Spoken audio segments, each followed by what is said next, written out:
Hello students, आपका स्वागत है हमारे nice academy by Nadeem sir YouTube channel पर। आज हम आपके सिलेबस ओ लेवल के M1R5 IT tools and network basics के पार्ट 2 क्लास है ये हमारी। इसमें हम अगले 25 इंपोर्टेंट क्वेश्चन को करने वाले हैं। ये सारे क्वेश्चन एग्जाम में बार बार पूछे जाते हैं, इन्हें समझना आपकी प्रिपरेशन को नेक्स्ट लेवल पर ले जाता है। इस वीडियो में आपको सिर्फ आंसर ही नहीं बल्कि समान ट्रिक्स और मजेदार स्टोरीज भी मिलेंगी, ताकि आप हर कॉन्सेप्ट को लाइफ लॉन्ग याद रख सकें। तो चलिए शुरू करते हैं हमारी लर्निंग जर्नी को और देखते हैं आज का पहला सवाल। देखिए स्टूडेंट, सोचो जरा, जब हम कोई फाइल एक जगह से कट करके दूसरी जगह पेस्ट करना चाहते हैं तो कौन सा शॉर्टकट काम आता है। तो आज का क्वेश्चन है पहला, किसी फाइल को कट करने के लिए हम किस शॉर्टकट की का यूज करते हैं। देखिए इसका राइट आंसर है हमारा कंट्रोल एक्स। ये यूनिवर्सल शॉर्टकट की है कट करने के लिए, ठीक है। ये जो है कंट्रोल सी मतलब होता है यहाँ पे कॉपी, और यहाँ पे शिफ्ट एक्स है। ऐसा कोई शॉर्टकट मान्य नहीं होता। डेल जो है डिलीट कीवर्ड है, ये फाइल को क्या करता है, डिलीट करता है, ठीक है। तो इसका हमारा राइट आंसर हो जाएगा कट। देखिए इसे कैसे याद रखेंगे, easy trick to remember it. इसे याद रखने की सिंपल सी ट्रिक है कि जहाँ पे आपको क्रॉस का सिंबल मिले, क्रॉस जैसे ये बन रहा है एक्स, है ना, एक्स क्रॉस का सिंबल है तो इसका मतलब है चीजों को हटाना। जब भी शॉर्टकट में एक्स आए तो समझ जाओ कि ये किसकी बात कर रहा है, ये कट की बात कर रहा है, यहाँ पे कट करना है, ठीक है। देखिए कट का मतलब होता क्या है, बेसिकली कट का मतलब होता है कि फाइल को टेम्परेली मेमोरी में ले जाना। सपोज यहाँ पे ये जीरोक्स लिख रहा है या क्रॉप लिख रहा है, क्रॉस, यहाँ से मैं इसे कट करके यहाँ पे लेके आना चाहता हूँ, ठीक है। तो इसका यूज हम फाइल को एक जगह से, ठीक है, फाइल को एक जगह से दूसरी जगह ले जाने के लिए करते हैं, मूव करने के लिए, ठीक है। मूव करने के लिए फाइल ओरिजिनल जगह से क्या हो जाएगी, यहाँ से ये फाइल कट हो जाएगी, ओरिजिनल जगह से ये हट जाती है और नई जगह यहाँ पे ये आ जाएगी, ठीक है। कंट्रोल एक्स हमें इसको कैसे यूज करेंगे, सबसे पहले यहाँ पे इसे सिलेक्ट करेंगे, फिर हम कंट्रोल एक्स बटन दबाएंगे और उसके बाद जहाँ पे हमें पेस्ट करना है वहां पे हम इसके लिए कंट्रोल प्लस बी प्रेस करेंगे, तो ये यहाँ पे फाइल मूव हो जाएगी। सिंपल से एक एग्जांपल से समझने की कोशिश करते हैं हम इसे। मान लो आपकी अलमारी में एक बुक है, ठीक है, आपकी एक किताबों की अलमारी है, यहाँ पे एक बुक रखी है, यहाँ पे बहुत सारी बुक रखी है, लेकिन आपको यहाँ से सिर्फ एक बुक है जो आपको ये इस स्टडी टेबल पर चाहिए। तो आप यहाँ से उठा के इसे जब यहाँ रख दोगे तो ये अलमारी में से क्या होगी, यहाँ से हट जाएगी, तो ये फाइल यहाँ आ जाएगी, ओरिजिनल जगह से हट के कहाँ आ जाएगी, हमारी टेबल पर आ जाएगी। तो यही प्रोसेस होता है हमारा कट। यहाँ पे एक फाइल ओरिजिनल जगह से मूव करके, ठीक है, यहाँ से ये हट जाएगी, ये दूसरी जगह पर पहुंच जाती है, ठीक है स्टूडेंट।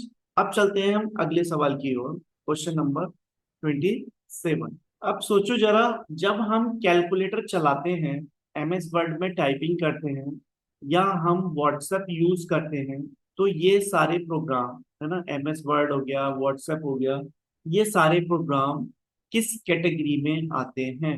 सिंपल सा क्वेश्चन है। Program design to perform specific task is known as. ऐसे प्रोग्राम जिनको विशिष्ट कार्य को या कोई स्पेसिफिक कार्य करने को डिजाइन किए जाते हैं तो उन्हें क्या कहते हैं। देखिए सिस्टम सॉफ्टवेयर कहते हैं, नहीं, क्योंकि सिस्टम सॉफ्टवेयर ये सिस्टम को चलाने के लिए यूज होते हैं, इसके अंदर आते हैं operating system, drivers. Application software बिल्कुल सही जवाब है, एप्लीकेशन सॉफ्टवेयर हमारा, क्योंकि ये स्पेसिफिक काम करता है, जैसे व्हाट्सएप मैसेजिंग के लिए यूज हो रहा है ना, और MS वर्ड टाइपिंग के लिए यूज हो रहा है, फोटोशॉप जो है हमारा फोटो के एडिटिंग के लिए यूज होता है। तो ये स्पेसिफिक काम के लिए हर एक किसी यूजर की नीड के अकॉर्डिंग बनाए जाते हैं, और जो स्पेसिफिक काम को करने के लिए बनाए गए सॉफ्टवेयर होते हैं उन्हें हम एप्लीकेशन सॉफ्टवेयर कहते हैं।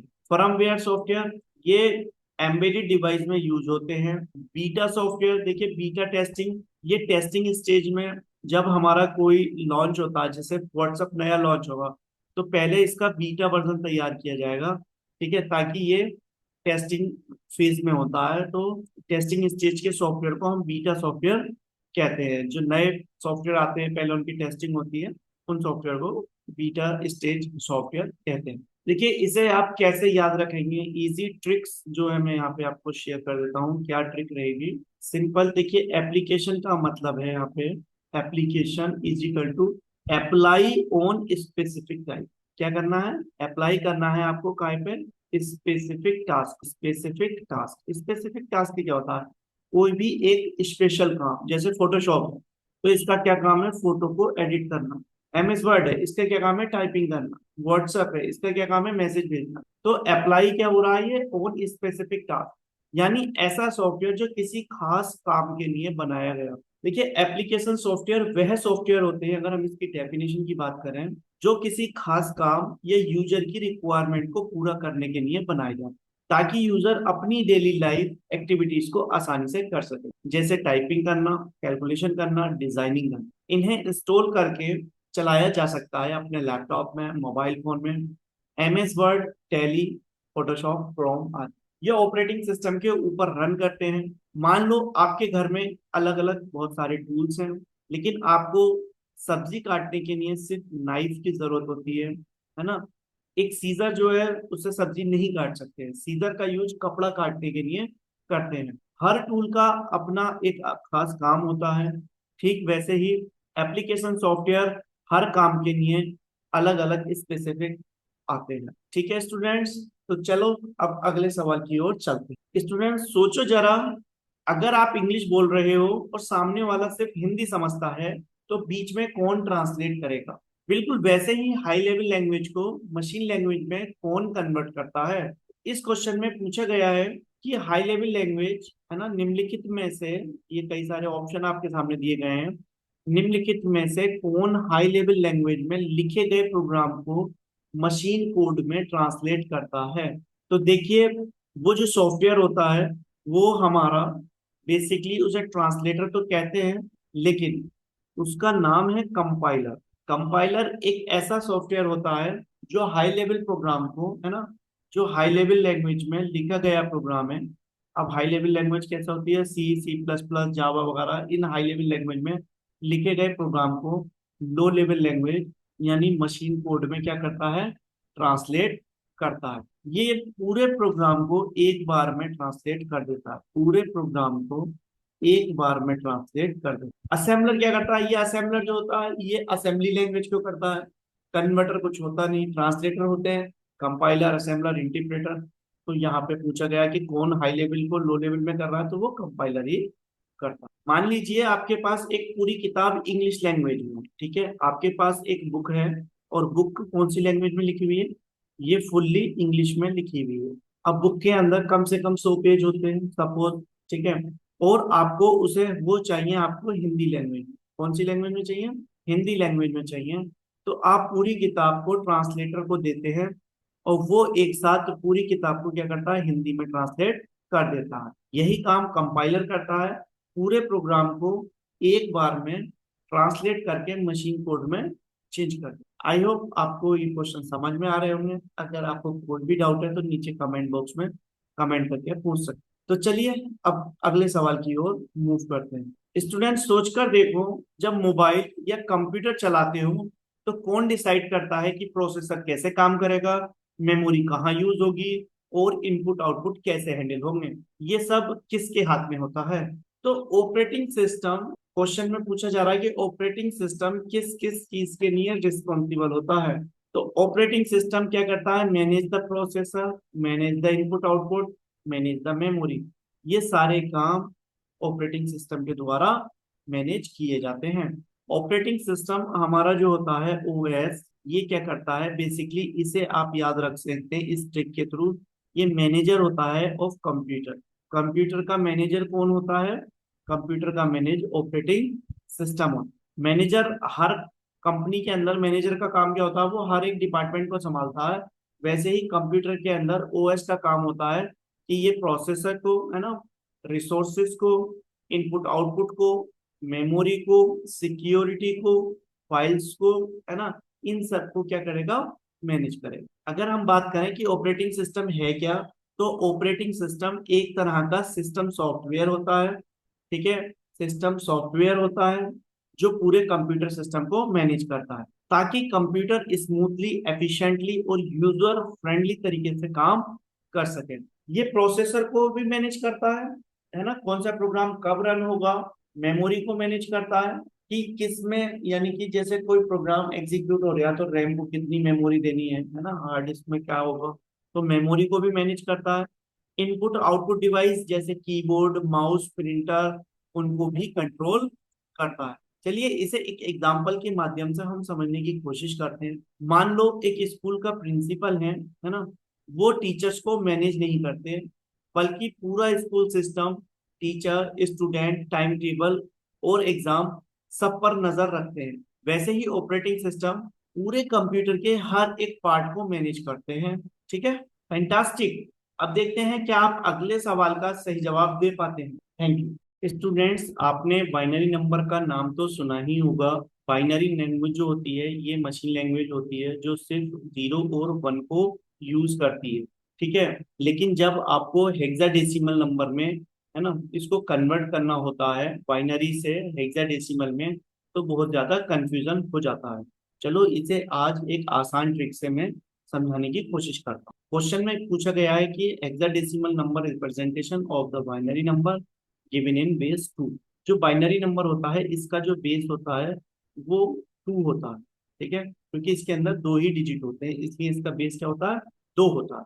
देखिए यहाँ पे एक नंबर दिया गया है, ये नंबर के अंदर एक थोड़ी सी कमी हो गई है कि इसमें यहाँ पे जो ट्रिपल लास्ट में 111 है, यहाँ पे 4 1 है। ठीक है, तो आप इसे करेक्ट कर लीजिए ना। देखिए सबसे पहले आपको जो बाइनरी नंबर दिया गया है उसे आप नीचे लिख लेंगे एक जगह पर, 110 1 0 1 1 1 और एक और इसके अंदर 1। तो हम क्या करते हैं, सबसे पहले जो बाइनरी नंबर होता है, ठीक है, उसे लिख लेते हैं।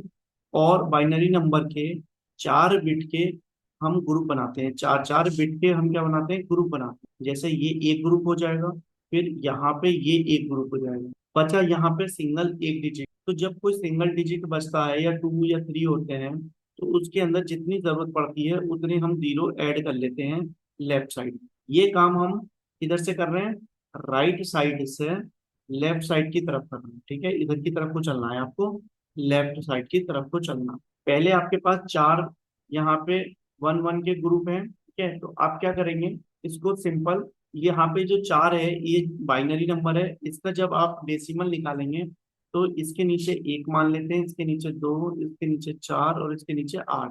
तो ये कितना हो जाएगा, ये हो जाएगा 1 और 2 3, 3 4 7 और 8 15। अब 15 हेक्साडेसिमल में एफ को रिप्रेजेंट करता है। ठीक है, अगर आपको हेक्साडेसिमल का नहीं पता, 10 जो होता है वो ए को रिप्रेजेंट करता है, 11 जो है वो बी को रिप्रेजेंट करता है, 12 जो है वो सी को, 13 जो है वो डी को, 14 जो है एफ, 14 जो है ई को करता है। ठीक है, और 15 जो है हमारा वो एफ को करता है। देखिए जो हमारे पास हेक्साडेसिमल नंबर होता है उसके अंदर 0 से 9 तक के डिजिट होते हैं और ए से एफ तक के डिजिट होते हैं। इसमें टोटल 16 डिजिट होते हैं और इसका जो बेस होता है वो 16 होता है। ठीक है, तो यहाँ पे 10 जो वैल्यू है वो ए की, 11 जो है बी की, 12 जो है सी की, डी 13, ई 14 और एफ 15 होता है। अब यहाँ पर हमने यहाँ पे देखा कि लास्ट वाले 4 बिट थे, इसका निकल के आया एफ। अब यहाँ इसके नीचे हम मान लेते हैं 1, इसके नीचे मान लेते हैं 2, तो ये होता है 4, ये होता है 8। तो यहाँ पे जो 0 होते हैं उसके नीचे जो भी संख्या होगी वो कट जाती है, तो यहाँ पे 2 और 8 मिलके क्या बन जाएंगे, हमारा 10। और 10 किसकी वैल्यू है हमारे पास, यहाँ पे 8, तो ये हो जाएगा ए। यहाँ से आ जाएगा हमारे पास एफ। अच्छा, इसके नीचे हम मानते हैं 1, यहाँ पे 2, यहाँ पे 4, यहाँ पे 8। अब ये 0 है तो ये सब के सब कट जाएंगे, यहाँ से हमें क्या मिलने वाला है, 1। तो ये कितना हो जाएगा हमारे पास, 1 ए एफ, हमारा राइट आंसर हो जाएगा। ठीक है गाइस, अब थोड़ा दिमाग लगाइए आप। नेक्स्ट क्वेश्चन, स्टूडेंट जब हम कंप्यूटर में पेंट में ड्राइंग बनाते हैं और उसे सेव करते हैं तो वह, देखिए अगला क्वेश्चन है हमारा question number 31, which of the following belongs to system software. तो सिस्टम सॉफ्टवेयर से कौन सा, यहाँ पे निम्नलिखित में से कौन सा सॉफ्टवेयर सिस्टम सॉफ्टवेयर से संबंधित है। तो देखिए सिस्टम सॉफ्टवेयर कौन से होते हैं, ऑपरेटिंग सिस्टम होते हैं। और ड्राइवर होते हैं, है ना। इसका राइट आंसर हो जाएगा हमारा ऑपरेटिंग सिस्टम। वर्ड प्रोसेसिंग जो सॉफ्टवेयर है ये हमारा एप्लीकेशन सॉफ्टवेयर होता है, ना कि सिस्टम सॉफ्टवेयर। तो ये इसका आंसर गलत हो जाएगा। वेब ब्राउजर भी एप्लीकेशन सॉफ्टवेयर है हमारे, है ना, ये एप्स कहलाते हैं। और स्प्रेडशीट जिसे हम एक्सेल के नाम से जानते हैं, ये भी हमारा क्या है, एप्लीकेशन सॉफ्टवेयर ही होते हैं। तो यहाँ पे ये तीन जो है एप्लीकेशन सॉफ्टवेयर दिए हैं, और एक नाम दिया है ऑपरेटिंग सिस्टम। ऑपरेटिंग सिस्टम क्या होते हैं, हमारे सिस्टम सॉफ्टवेयर होते हैं जो हमारे कंप्यूटर को चलाने का काम करते हैं। देखिए नेक्स्ट क्वेश्चन है हमारा, question number 32। Which of the following file extension indicate the file created in the paint. जब हम कंप्यूटर में पेंट में ड्राइंग बनाते हैं, और जब हम उसकी फाइल को बनाने के बाद सेव करते हैं, तो उसकी फाइल की एक्सटेंशन क्या होती है। ठीक है, पेंट, एमएस पेंट चलाया है, उसमें जो फाइल बना के सेव करोगे तो उसकी एक्सटेंशन क्या होती है। एक्सटेंशन होती है फाइल का टाइप क्या होता है। फाइल का टाइप जैसे पीडीएफ फाइल है, डॉक फाइल है ना। तो जो एमएस पेंट में आपने फाइल बनाई है, ड्राइंग वगैरह आपने सेव कर दी, तो उस फाइल का एक्सटेंशन क्या होता है। तो देखिए उस फाइल का एक्सटेंशन होता है हमारा बीएमपी। बीएमपी ये एमएस पेंट का डिफॉल्ट एक्सटेंशन है। ठीक है, डिफॉल्ट एक्सटेंशन है। अब बीएमपी की फुल फॉर्म क्या होती है, बिट मैप इमेज, या आप इसे क्या कहते हैं, बिट मैप फाइल। और ये पिक्चर्स जो भी पेंट के अंदर बनाई जाती है उसकी सबसे कॉमन एक्सटेंशन होती है। बेसिकली फाइल एक्सटेंशन जो होती हैं ये बताती हैं कि फाइल जो है वो किस टाइप की है और किस प्रोग्राम में ओपन हो, ताकि ऑपरेटिंग सिस्टम को पता चल सके कि एप्लीकेशन, कौन से एप्लीकेशन में इस फाइल को हमें ओपन करना है। अब जैसे ये डॉक फाइल है, तो डॉक फाइल जो होती है ये डॉक्यूमेंट का टाइप की होती है। अब डॉक्यूमेंट जो है हमारा कौन से सॉफ्टवेयर में बनता है, हम बनाते हैं एमएस वर्ड के अंदर। अब ये पीपीटी फाइल है, ये होती है हमारी प्रेजेंटेशन फाइल। अब प्रेजेंटेशन फाइल को हम कौन से सॉफ्टवेयर में ओपन करते हैं, उसे आप एमएस पावर पॉइंट में ओपन कर सकते हैं, गूगल स्लाइड्स में ओपन कर सकते हैं। ठीक है, तो ये प्रेजेंटेशन सॉफ्टवेयर के अंदर ही आप इसको ओपन कर सकते। मान लो आपने कोई एक ड्राइंग बनाई, ठीक है, ड्राइंग यहाँ पे आपने बनाई एमएस पेंट सॉफ्टवेयर के अंदर, और उसे फ्रेम में लगाया। फ्रेम पे एक लेबल लगा दिया, यहाँ पे एक लेबल चिपका दिया, ठीक है, कि ये क्या है, एक पेंटिंग है। अब लोगों को तो पता चल रहा है कि ये पेंटिंग है, ताकि लोग इसमें कंफ्यूज ना हो, है ना। अब अगर यहाँ पे एक दूसरा, यहाँ पे एक फ्रेम रखा है, अब उस पर पता नहीं चल रहा वो पेंटिंग है, फोटो है, तो वैसे ही फाइल एक्सटेंशन क्या करती है, ये हमारी फाइल का टाइप बता देती है कि ये बीएमपी फाइल है, पेंट के अंदर ओपन होगी, ये डॉक फाइल है, ये एमएस वर्ड के अंदर ओपन होगी।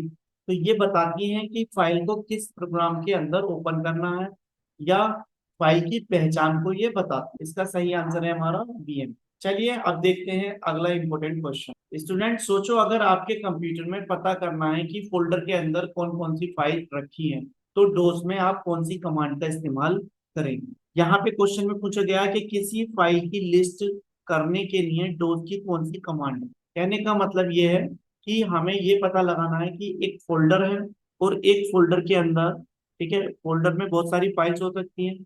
अब इस फोल्डर में कौन कौन सी फाइल्स हमारे पास अवेलेबल हैं, इन सब का हमें पता लगाना। तो देखिए इसके लिए जो हम कमांड यूज करते हैं वो यूज करते हैं dir कमांड। ये क्या होती है, ये डायरेक्टरी बताती है, लिस्ट, डायरेक्टरी लिस्टिंग दिखाने का काम करती है। मतलब जितनी भी इस फोल्डर के अंदर फाइल्स रखी हैं उन सबको ये दिखाने का काम करती है।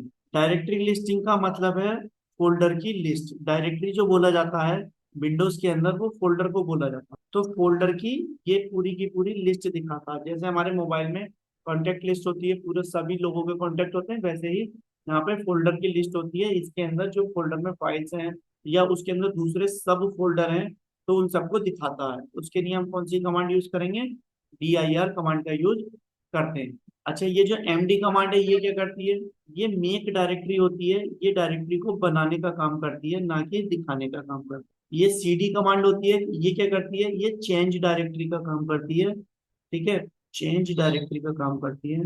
और ये जो rd होती है ये रिमूव डायरेक्टरी का काम करती है। डायरेक्टरी में से किसी फाइल को या किसी डायरेक्टरी फोल्डर को रिमूव करना हो तो आप rd कमांड का यूज कर सकते हैं। इस क्वेश्चन में पूछा गया था कि हमें जो है लिस्ट ऑफ फाइल्स निकालनी है, तो वो हम dir से निकाल सकते हैं। देखिए इसे एक एग्जांपल से और समझने की अच्छे से कोशिश करना।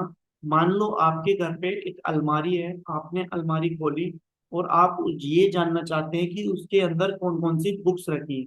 तो आप क्या करते हैं, उन सभी बुक्स की एक लिस्ट बनाकर रख लेते हैं, ठीक है, कि कौन कौन सी किताबें मेरे पास यहाँ पे रखी हुई हैं। बिल्कुल इसी तरह से DIR कमांड भी क्या करती है, कंप्यूटर के अंदर लिस्ट बनाकर देता है कि यहाँ पे कौन कौन सी फाइलें मौजूद है। शाबाश स्टूडेंट्स, अब देखते हैं हम नेक्स्ट क्वेश्चन और उसमें क्या ट्विस्ट है।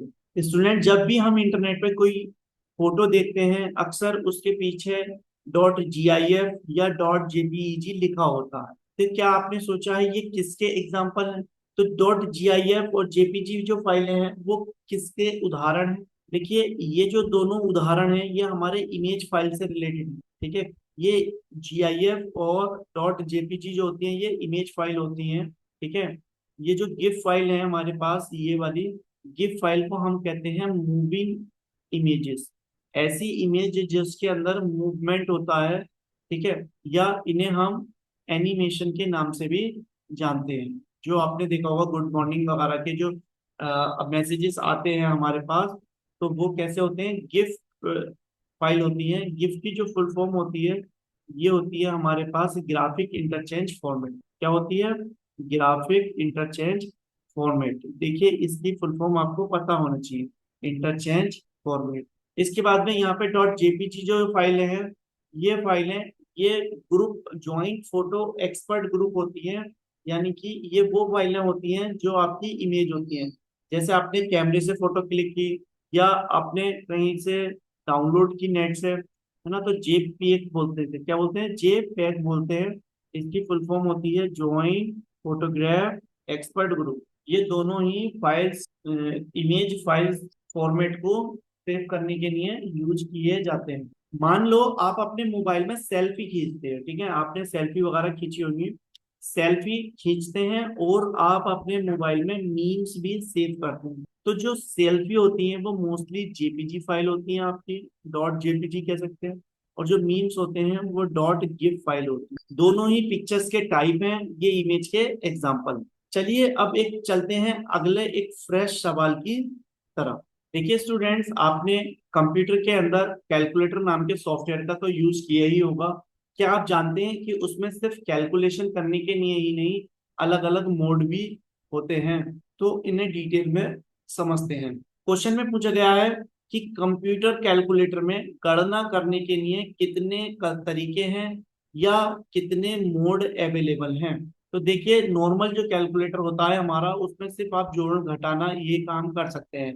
लेकिन जो कंप्यूटर में जो कैलकुलेटर होता है उसके अंदर आप स्टेट, यहाँ पे जब जाएंगे मेन्यू बार में तो यहाँ से आपको एक स्टैंडर्ड कीवर्ड मिल जाएगा, दूसरा साइंटिफिक कैलकुलेटर मिल जाएगा, तीसरा प्रोग्रामेटिक मिल जाएगा, डेट कैलकुलेशन होता है, और भी बहुत सारे तरह के अलग अलग मोड्स होते हैं। तो बेसिकली यहाँ पे हमारे पास चार मोड होते हैं, है ना, एक स्टैंडर्ड, एक साइंटिफिक, एक प्रोग्रामर और एक डेट कैलकुलेटर। तो आप इन चार तरीकों से कंप्यूटर कैलकुलेटर का यूज कर सकते हैं। देखिए, जो कंप्यूटर का कैलकुलेटर है वो अलग अलग प्रकार की गणनाएं करने के लिए चार मॉड्यूल्स का यूज करता है, ठीक है। इसके अंदर आपको चार मॉड्यूल प्रोवाइड किए जाते हैं ताकि यूजर केवल बेसिक ही नहीं, है ना, जिसके अंदर स्टैंडर्ड मोड जो होता है ये वाला, ये सिंपल आपको प्लस माइनस गुणा भाग करने की ये आपको फैसिलिटी प्रोवाइड करता है। साइंटिफिक्स जो है ये trigonometry, log power, advance calculation, scientific वाली वैल्यूज को यूज करने की फैसिलिटी देता है। ये जो प्रोग्रामर वाला है इसके अंदर आप बाइनरी, है ना, हेक्साडेसिमल ऑक्टल नंबर कन्वर्जन कर सकते हैं। स्टेटिस्टिक वाला होता है या डेट कैलकुलेटर है, इसमें आप डेट कैलकुलेट कर सकते हैं, ठीक है। ये जो ग्राफ वाला है ये स्टेटिस्टिक मोड होता है, जो डेटा रिलेटेड कैलकुलेशन करने का काम करता है। तो चलिए अब अगले क्वेश्चन पर नजर डालते हैं। देखिए नेक्स्ट क्वेश्चन है आपका, फैट स्टैंड फॉर। फैट की फुल फॉर्म क्या होती है? तो यहाँ पे जो ये फैट है इसकी फुल फॉर्म होती है हमारी फाइल एलोकेशन टेबल। इसका राइट आंसर हो जाएगा ए, फाइल एलोकेशन टेबल। देखिए, जब भी आप कंप्यूटर हार्ड डिस्क पर कोई फाइल स्टोर करते हो तो वहां पे जो है वो एक मैप बना देता है, ठीक है। अब ये जो मैप बनता है ताकि हर फाइल की लोकेशन कंप्यूटर को याद रहे। इस सिस्टम को हम क्या कहते हैं, फैट एलोकेशन या फाइल एलोकेशन टेबल कहते हैं। और ये जो फैट है, ये जो एलोकेशन है ये डोज विंडोज के अंदर यूज किया जाता था, और वो था फैट 16 सिस्टम, जो डिस्क ऑपरेटिंग सिस्टम के अंदर यूज किया गया। यहाँ पे इसके अंदर जो फुल फॉर्म में कह रहा है कि फाइल एलोकेशन टेबल, इसको समझते हैं इसका मतलब क्या है। देखिए, फाइल एलोकेशन का मतलब है कि फाइल कहाँ पर एलोकेट हुई है। एलोकेट का मतलब होता है स्टोर की गई है, उसकी लोकेशन क्या है ना।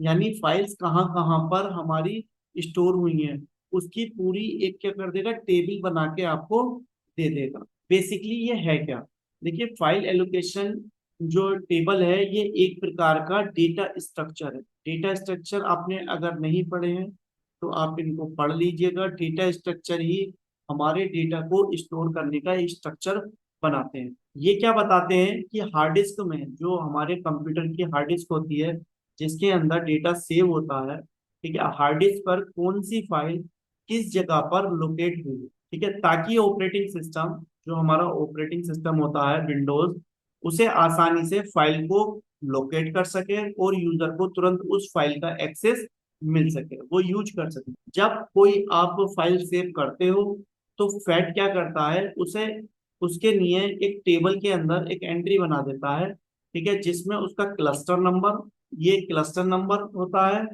फाइल ओपन करने पे वो ऑपरेटिंग सिस्टम उस फैट को पढ़कर एक्चुअल डेटा तक पहुंच जाता है। क्लस्टर नंबर को आप ये समझ लीजिए कि उसका ये एड्रेस होता है जहां पे ये फाइल हमारी रखी हुई। देखिए, इसे एक एग्जांपल से समझने की कोशिश करिए। मान लो आपके पास एक लाइब्रेरी है और उसके अंदर सैकड़ों किताबें हैं। अगर रजिस्टर के अंदर आपने उन किताबों की लिस्ट नहीं बनाई, कि आपके पास जितनी भी बुक्स हैं, अगर उनकी लिस्ट नहीं बनाई, उनकी अलमारी नंबर नहीं लिखा, ठीक है, तो उन बुक्स को ढूंढना इम्पॉसिबल हो जाएगा।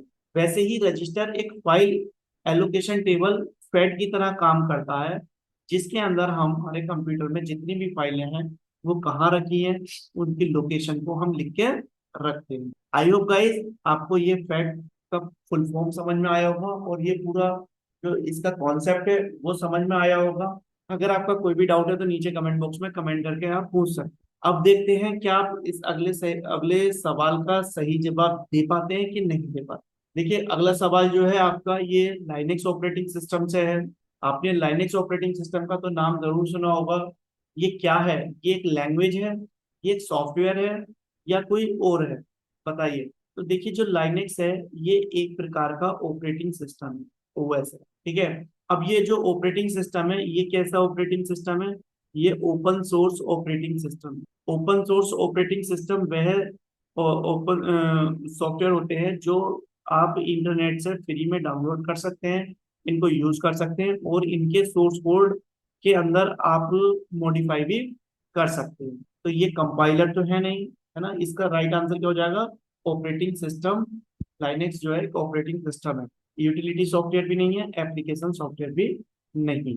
गाइस आप नीचे मुझे कमेंट बॉक्स में लाइनेक्स के फाउंडर का नाम बताएं कमेंट करके, मैंने फर्स्ट चैप्टर में आपको पढ़ाया। देखिए, लाइनेक्स ऑपरेटिंग सिस्टम भी उसी कैटेगरी में आता है जिस कैटेगरी में हमारे डोज और विंडोज आते हैं। विंडोज या डोज, है ना, ये भी दोनों क्या होते हैं हमारे, ये ऑपरेटिंग सिस्टम या सिस्टम सॉफ्टवेयर ही होते हैं, ठीक है। ऑपरेटिंग सिस्टम बेसिकली करता क्या है, ये हार्डवेयर और यूजर के बीच एक इंटरफेस का काम करता है। हार्डवेयर और यूजर के बीच क्या कर रहा है, एक इंटरफेस का काम करता है। उन दोनों को एक इंटरफेस बना के देता है, जिससे यूजर जो भी कमांड देता है वो, है ना, ऑपरेटिंग सिस्टम परफॉर्म कर देता है और हार्डवेयर की आउटपुट यूजर तक पहुंचा देता है। लाइनेक्स जो है बेसिकली हमारा मल्टी यूजर है, मल्टीटास्किंग है। यानी कि इसके अंदर आप दो या दो से अधिक यूजर एक साथ काम कर सकते हो। मल्टीटास्किंग का मतलब है दो या दो से अधिक काम आप इसमें एक साथ कर सकते हो। सर्वर से लेकर मोबाइल तक कई जगह इसका यूज होता है। एंड्रॉइड जो ऑपरेटिंग सिस्टम है, एंड्रॉइड ये जो मोबाइल का ऑपरेटिंग सिस्टम है गूगल के द्वारा बनाया गया है, ठीक है, मोबाइल ऑपरेटिंग सिस्टम। लेकिन ये जो है हमारा लाइनेक्स बेस्ड ही है, इसको लाइनेक्स के ऊपर बनाया है। मान लीजिए आपके पास एक मोबाइल फोन है, उसमें सॉफ्टवेयर ही ना हो तो आप उसे कैसे यूज करेंगे। जैसे विंडोज पीसी को चलाता है, वैसे लाइनेक्स भी एक फुल ऑपरेटिंग सिस्टम है ना, जो कंप्यूटर को मैनेज करता। वंडरफुल। अब थोड़ा दिमाग लगाइए नेक्स्ट क्वेश्चन पर। देखिए ये जो क्वेश्चन है, क्वेश्चन नंबर 38, ये बहुत इजी क्वेश्चन है। पूछा गया है कि एमएस ऑफिस का प्रयोग करते हुए आपको जो सहायता प्राप्त करने के लिए कौन से ऑप्शन का यूज करेंगे। To get help when using MS Office you would press the. तो यहाँ पे कोई सा भी आपका सॉफ्टवेयर हो, ठीक है, कोई सा भी सॉफ्टवेयर का मतलब है एमएस पेंट हो, नोटपैड हो, वर्ड पैड हो, एमएस वर्ड हो, एक्सेल हो, पावर पॉइंट हो, कोई सा भी सॉफ्टवेयर हो, यूनिवर्सल जो की है हेल्प की, वो F1 की होती है, यूनिवर्सल की। मतलब हर एक सॉफ्टवेयर में ये हर जगह फिक्स्ड है। अगर आपको उसकी हेल्प चाहिए तो आप F1 की यूज कर सकते हैं। देखिए यहाँ पे एमएस वर्ड के अंदर पूछा है, यहाँ पे ये क्वेश्चन मार्क का आइकन आता है, इस पर क्लिक करेंगे तो आपको हेल्प मिल जाएगी, या आप कीबोर्ड से F1 की प्रेस कर देंगे तो आपको हेल्प मिल जाएगी। चलिए अब देखते हैं नेक्स्ट क्वेश्चन।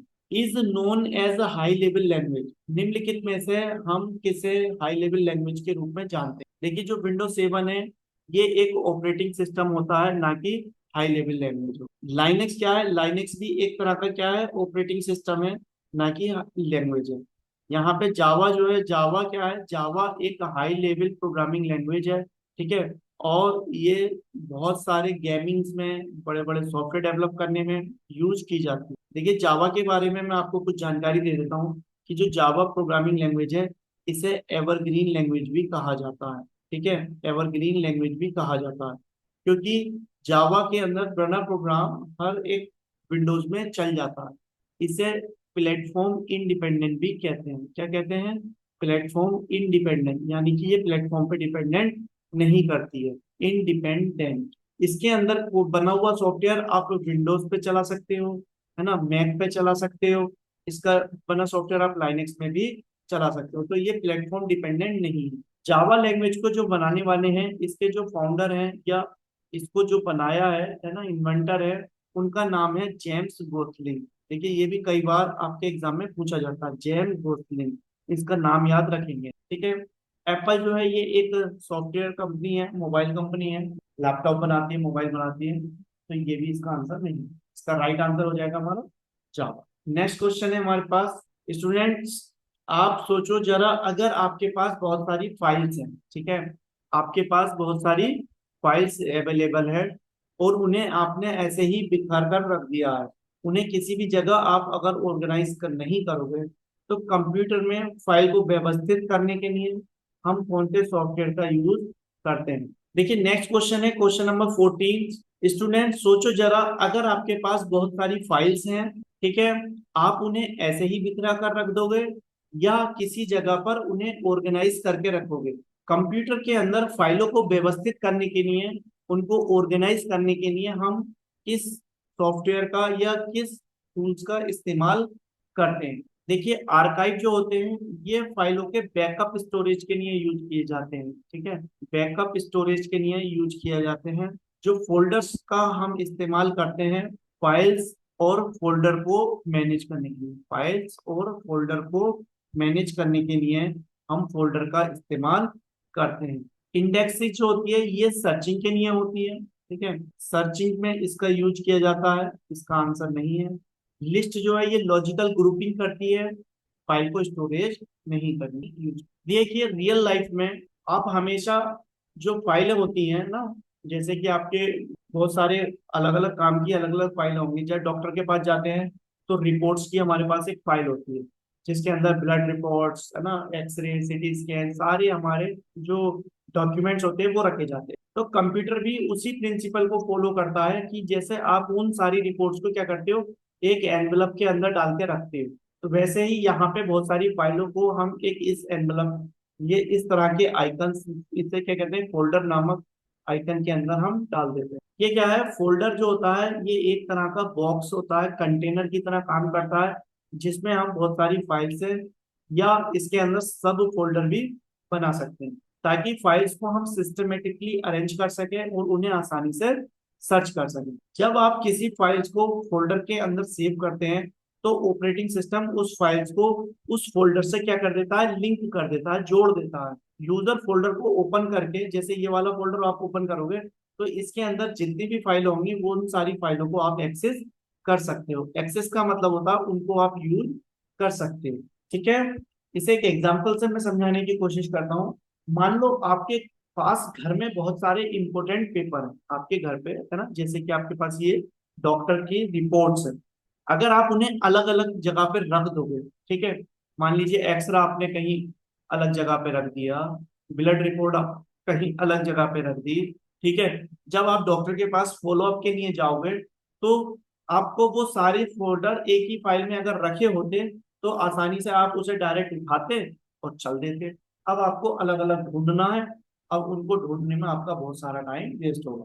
वो कई बार क्या होता है कोई फाइल मिल नहीं पाती। तो बिल्कुल वैसे ही कंप्यूटर के अंदर फोल्डर्स होते हैं जिनका यूज करके आप सारी फाइल्स को एक ही जगह पे मैनेज कर सकते हैं। देखिए आपको ये कॉन्सेप्ट अच्छा लगा होगा तो वीडियो को लाइक जरूर कर दें। आपने अभी तक हमारा चैनल सब्सक्राइब नहीं करा हो तो चैनल को सब्सक्राइब भी कर दें। चलिए बढ़ते हैं अगले सवाल की ओर।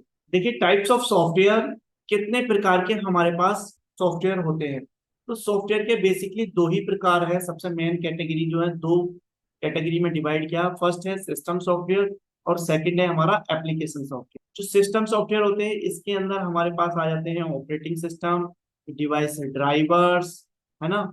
और ये जो एप्लीकेशन सॉफ्टवेयर होते हैं ये दो तरह के हैं, जनरल पर्पस और एक स्पेशल, जो किसी खास काम करने के लिए स्पेशली डिजाइन किए जाते हैं, स्पेशल रिक्वायरमेंट के हिसाब से कस्टमाइज सॉफ्टवेयर भी आप इन्हें कह सकते हैं। तो बेसिकली यहाँ पे सिस्टम सॉफ्टवेयर भी होता है और एप्लीकेशन सॉफ्टवेयर भी होता है। इसका राइट आंसर हो जाएगा हमारा B, sorry C, both A और बी। नेक्स्ट क्वेश्चन देखते हैं हम। नेक्स्ट क्वेश्चन है operating system is mainly comprised of. Operating system के अंदर मुख्य रूप से किन किन चीजों को शामिल किया गया।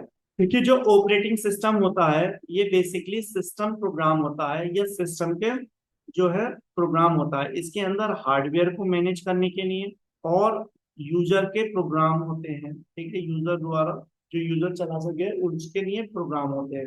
ऑपरेटिंग सिस्टम बेसिकली क्या करता है, हार्डवेयर और यूजर के बीच में एक ब्रिज की तरह काम करता है। तो इसके अंदर सिस्टम, जो सिस्टम हो गया हमारा हार्डवेयर, उसको मैनेज करने के लिए, है ना, सिस्टम प्रोग्राम होंगे। और यूजर की जरूरत के हिसाब से यूजर के काम करने के लिए यूजर प्रोग्राम होंगे।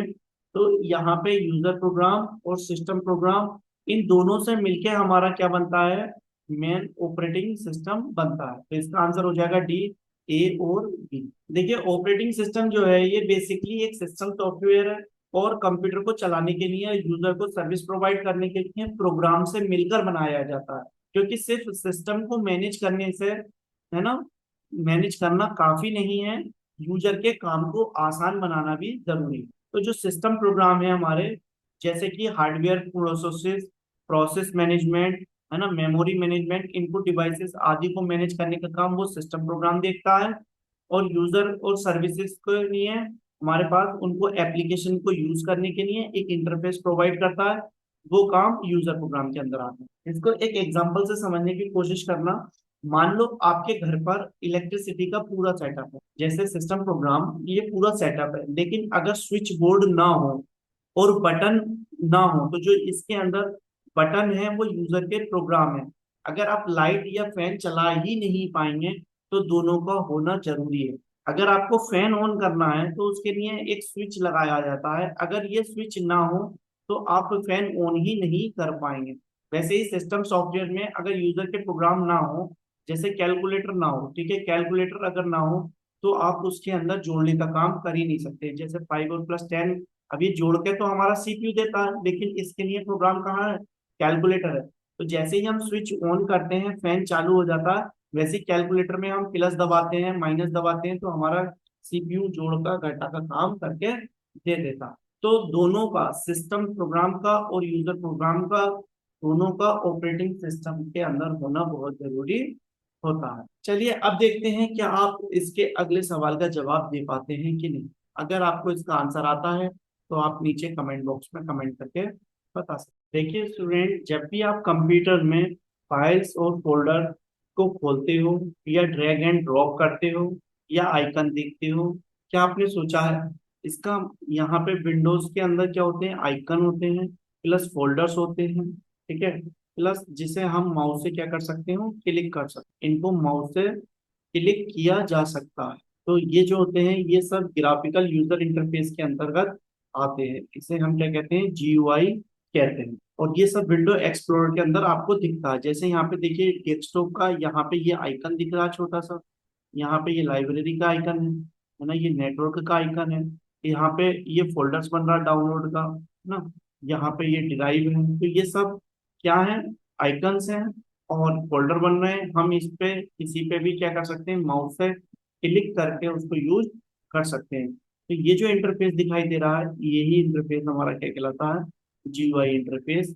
और जो विंडो एक्सप्लोरर है ये फाइल्स और फोल्डर को ओपन करने के लिए काम में आता है। ये एक तरह का ग्राफिकल यूजर इंटरफेस। देखिए मान लीजिए अगर आप किसी दुकान पर सामान लेने जाते हैं ना, शॉप से आप क्या लेने जाते हो, कोई सामान आप लेने जाते हो, अगर शॉपकीपर आपको सिर्फ कोड लिख कर दे तो समझना मुश्किल हो जाएगा। और ये जो होता है ये CLI के अंदर होता है, कमांड लाइन इंटरफेस के अंदर। इसके अंदर सारा काम कमांड से चलता है। लेकिन जैसे आप वहीं पे किसी मॉल वगैरह में जाते हो तो वहां पे क्या होता है, हर सामान नीटली है ना सेल के अंदर रखा हुआ होता है। जो वहां पे सामान रखने के सेल बने होते हैं उन पर रखा होता है। और हर एक सामान पे प्राइस का लेबल लगा होता है। तो आपको उसमें से चूज करना आसान हो जाता है। यही फर्क है जीयूआई में और सीयूआई या CLI, है ना, करेक्टर यूजर इंटरफेस या कमांड लाइन इंटरफेस, इन दोनों के अंदर। जो विंडो एक्सप्लोरर है ये जीयूआई के अंदर आता है। अब देखते हैं अगला सवाल। देखिए किसी भी समस्या को सोल्व करने के लिए बनाए गए इंस्ट्रक्शंस का सेट क्या कहलाता है। एक सेट ऑफ कंप्यूटर इंस्ट्रक्शन जो डिजाइन किया गया है किसी स्पेसिफिक प्रॉब्लम को सोल्व करने के लिए, तो उसे हम क्या कहते हैं, उसे हम प्रोग्राम कहते हैं। एक प्रोग्राम क्या होता है, एक प्रोग्राम होता है सेट ऑफ इंस्ट्रक्शन। इसके अंदर क्या होंगे, इंस्ट्रक्शन का सेट होगा, ठीक है, जो किसी भी प्रॉब्लम को सॉल्व करता है। कंप्यूटर अपने आप डिसीजन नहीं ले सकता, प्रोग्राम उसे क्लियर एक स्टेप बताता है कि पहले क्या करना है, फिर क्या करना है और उसके बाद क्या करना है। तो प्रोग्राम जो है, इन प्रोग्राम को हम काय में लिखते हैं, इनको हम हाई लेवल लैंग्वेज के अंदर लिखते हैं, ठीक है। अब हाई लेवल लैंग्वेज कौन कौन सी होती हैं, जैसे C++, जावा, पाइथन, ये सब हाई लेवल लैंग्वेज। फिर इन हाई लेवल लैंग्वेज को कंपाइलर के द्वारा क्या करा जाता है, ट्रांसलेट किया जाता है काय में, मशीन कोड में। अब मशीन कोड के अंदर बाइनरी चलती है और इस हाई लेवल प्रोग्राम से हम एक प्रोग्राम लिख देते हैं जो उसके अंदर इंस्ट्रक्शंस होते हैं वो उनको मशीन को बाइनरी में समझा देता है कन्वर्ट करने के बाद, ठीक है, ताकि उसे हार्डवेयर या कंप्यूटर आसानी से एग्जीक्यूट कर सके। देखिए मान लीजिए आपके पास एक कुकिंग गैस है और बर्तन आपके हार्डवेयर, लेकिन रेसिपी जो प्रोग्राम अगर ना हो तो आपको खाना बनाने में बहुत मुश्किल होगी। रेसिपी क्या बताती है आपको, स्टेप बाय स्टेप बताती है कि आपको क्या क्या बनाना। जैसे सबसे पहले एक बर्तन लें, उसके अंदर 1 मग्गा पानी डालें, 2 चम्मच नमक डालें, 1 चमचा तेल डालें। तो ये स्टेप बाय स्टेप बता रहे हैं कि क्या करना है, ठीक है। तो कंप्यूटर वर्ल्ड में प्रोग्राम यही काम करते हैं, हार्डवेयर को बताते हैं कि उनसे कैसे परफॉर्म करना। चलिए नेक्स्ट क्वेश्चन देखते हैं हम। Compiler and translator are one form of. Compiler और ट्रांसलेटर जो है ये क्या है, ये एक तरह के सॉफ्टवेयर हैं। कौन से सॉफ्टवेयर है, ये बेसिकली होते तो ट्रांसलेटर हैं लेकिन ये सिस्टम सॉफ्टवेयर की कैटेगरी के अंदर आते हैं। कंपाइलर और ट्रांसलेटर ऐसे प्रोग्राम हैं जो एक लैंग्वेज को दूसरे लैंग्वेज में कन्वर्ट कर देते हैं, क्योंकि कंप्यूटर केवल बाइनरी लैंग्वेज को समझता है ना, और हम जो लिखते हैं वो हाई लेवल लैंग्वेज में प्रोग्राम लिखते हैं। तो कंपाइलर पूरे प्रोग्राम को एक बार में ट्रांसलेट कर देता है। आप सोच रहे होंगे ट्रांसलेटर यहाँ पे लिखा गया है ये क्या होता है, तो बेसिकली हम इंटरप्रेटर को ट्रांसलेटर भी कहते हैं, इंटरप्रेटर को हम ट्रांसलेटर भी कहते हैं। देखिए कंपाइलर पूरे प्रोग्राम को एक बार में ट्रांसलेट कर देता है और ये जो इंटरप्रेटर होता है ये क्या करता है, लाइन बाई लाइन करता है, एक एक लाइन करके ट्रांसलेट करता है, ठीक है। नेक्स्ट है, देखिए who own operating system. Windows जो ऑपरेटिंग सिस्टम है उसका मालिक कौन है। तो देखिए विंडोज ऑपरेटिंग सिस्टम को जो बनाया है वो माइक्रोसॉफ्ट कंपनी ने बनाया है। इंटेल कंपनी क्या बनाती है? Intel company basically processor motherboard बनाती है ना। ये सबसे बड़ी कंपनी है जो माइक्रो प्रोसेसर बनाती है दुनिया के अंदर। आईबीएम जो है ये हार्डवेयर बनाती है पूरे के पूरे। एप्पल जो है लैपटॉप और मोबाइल बनाती है। माइक्रोसॉफ्ट जो मेन है इसका विंडोज है, एमएस ऑफिस है जिसमें एक्सेल, वर्ड, पावर पॉइंट और भी बहुत सारे सॉफ्टवेयर है जो माइक्रोसॉफ्ट कंपनी ने बनाए। नेक्स्ट क्वेश्चन देखते हैं, what can not be done from window control panel. देखिए जो विंडोज के अंदर एक कंट्रोल पैनल होता है उससे आप क्या नहीं कर सकते हैं। तो देखिए विंडो कंट्रोल पैनल से आप किसी प्रोग्राम को, एप्लीकेशन को रन नहीं कर सकते, क्योंकि कंट्रोल पैनल से हम कंट्रोल करने का काम करते हैं।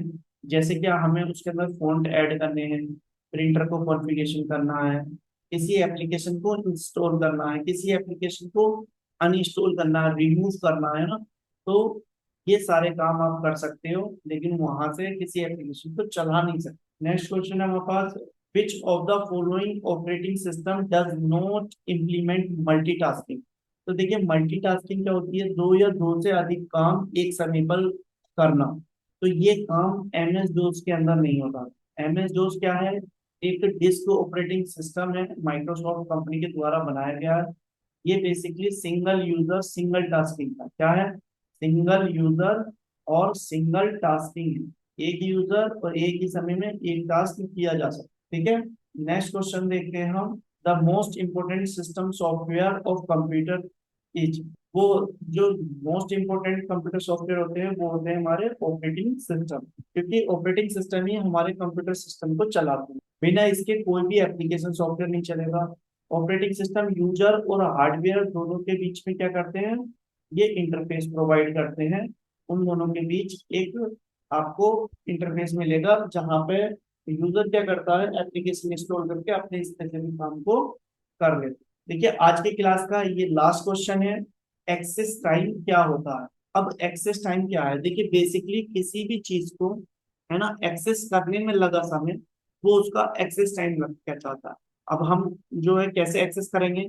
तो मेमोरी के अंदर जो डेटा होता है, अब उस डेटा को वो कितनी देर में हमें रिट्रीव हो रहा है ना, जो समय उसे हमें मिलने में, हमारे एक्सेस करने में लगेगा, वही हमारा कहलाता है, एक्सेस टाइम कहलाता है। देखिए जब भी हम मेमोरी यानी कि हार्ड डिस्क के अंदर से कोई डेटा को एक्सेस करते हैं, ठीक है, हमें कोई डेटा क्या करना है? एक्सेस करना है। एक्सेस का मतलब होता है यूज करना है। तो उसमें थोड़ा टाइम लगता है, लेकिन ये एक्सेस टाइम जो है वो किस तरीके से या किस फॉर्मूले से कैलकुलेट होता है, उसमें जो टाइम लगता है, ठीक है। तो एक्सेस टाइम का सबसे मेन होता है सीक टाइम, प्लस उसके अंदर होता है एक लेटेंसी टाइम, है ना। Seek time plus latency time दोनों को मिला के क्या बन जाता है हमारा? एक्सेस टाइम बन जाता है। तो एक्सेस टाइम वो टाइम है जो हार्ड डिस्क को किसी डेटा को लोकेट करने में या उस डेटा को रीड करने के लिए जो समय लगेगा, डेटा को रीड करने में जो समय लगेगा वो उसका एक्सेस टाइम कहलाएगा। ठीक है। कंप्यूटर परफॉर्मेंस को डायरेक्टली अफेक्ट करता है कि अगर किसी का कंप्यूटर डुअल कोर है तो वो डेटा को ज्यादा देर में रीड करेगा, किसी का कंप्यूटर आई5 है तो वो जल्दी कर लेगा, है ना। तो ये कंप्यूटर की परफॉर्मेंस को डायरेक्टली इफेक्ट करता है। जितना कम एक्सेस टाइम होगा उतनी फास्ट आपके कंप्यूटर की डेटा को रीडिंग करने की क्षमता होगी। देखिए सीक टाइम जो होता है, ये सीक टाइम होता है डिस्क का जो हेड है, हार्ड डिस्क का हेड, ठीक है, उसके हेड को सही ट्रैक तक पहुंचाना, जहां पे वो डेटा रखा है उस ट्रैक तक पहुंचाना। और लेटेंसी क्या होती है? लेटेंसी टाइम होता है जो डिस्क की प्लेट होती है, हार्ड डिस्क की प्लेट होती है, उन प्लेट्स को घुमाकर सही सेक्टर को लेके आना, है ना। और उनका उसके ऊपर हेड को लेके आना जहां से वो उस डेटा को रीड करना स्टार्ट करेगा। मान लीजिए आप लाइब्रेरी में किसी बुक को ढूंढ रहे हो, पहले से आप अलमारी तक पहुंचे हो, तो पहले से आपका जो वहां पे अलमारी तक पहुंचने में जो लगा हुआ टाइम है वो क्या हो गया? हमारा सीक टाइम हो गया। प्लस जब आप अलमारी में सेल्फ में घुमा घुमा कर सही किताब ढूंढ लेते हो, तो जितनी देर में आपने वो बुक ढूंढी, ठीक है, वो क्या हो जाएगा? आपका लेटेंसी टाइम हो जाएगा। जब आपको बुक मिल जाती है तो यह पूरा का पूरा आपने जितने समय में वो बुक ढूंढी, वो क्या कहलाएगा? आपका एक्सेस टाइम कहलाएगा। मान लीजिए एक व्यक्ति है जो लाइब्रेरी में पहली बार आया है, उसे एक किताब को ढूंढने में 10 मिनट लगते हैं, है ना। एक वहां पे लाइब्रेरियन होता है, उसे सब किताबों का पता होता है, तो वो 2 मिनट में आपको ढूंढ के लाके दे देगा। तो लाइब्रेरियन का जो एक्सेस टाइम है वो कम है, नए बंदे का एक्सेस टाइम जो है वो ज्यादा। वैसे ही हमारे कंप्यूटर में होता है। तो गाइस, हमने आज पूरा कर लिया है पार्ट 2। और इस वीडियो में हमने कवर करे हैं क्वेश्चन नंबर 26 से 50 तक। आई होप आपको ये सारे समझ में आए होंगे। अगर आपको वीडियो अच्छा लगा हो तो वीडियो को लाइक कर दें। अब आपकी बारी है, कमेंट बॉक्स में बताइए कौन सा सवाल आपको सबसे ज्यादा इंटरेस्टिंग लगा। और हाँ, अगर आपको ये वीडियो हेल्पफुल लगी है तो लाइक शेयर और सब्सक्राइब करना ना भूलें। मिलते हैं अगली क्लास में नए सवालों और नए कॉन्सेप्ट के साथ। तब तक के लिए कीप लर्निंग, कीप वॉचिंग।